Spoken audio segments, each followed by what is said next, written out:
कोकणातील या सुंदर मंदिराची स्थापत्यकला व बांधकाम शैली पाहून मी भारावूनच गेलो. नमस्कार मित्रांनो, मी योगेश पवार.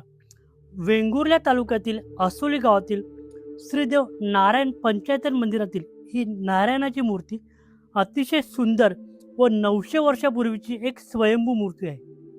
हे मंदिर वेंगुर्ल्यापासून 14 किलोमीटर व सावंतवाडीपासून 30 किलोमीटर अंतरावर आहे. या मंदिराची रचना मुख्य मंडप, 2 सभामंडप, अंतराल व गर्भगृह अशा प्रकारचे आहे.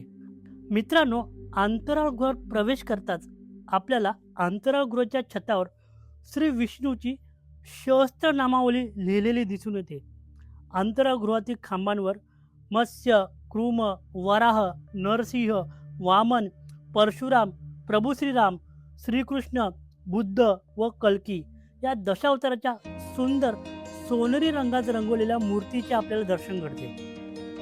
गर्भगृहातील श्रीदेव नारायणाची 900 वर्षापूर्वीची हरिहरेश्वर स्वरूपातील शालिग्राम पाषाणाची एक स्वयंभू मूर्ती आहे. या मूर्तीचे वेगळेपण असे की श्री नारायणाला मिशी आहे, मोठे डोळे आणि डोक्यावर चांदीचा मुकुट आहे. रंगबेरंगी वस्त्रालंकार यामुळे या मूर्तीचे सौंदर्य अजूनच खुलून दिसते.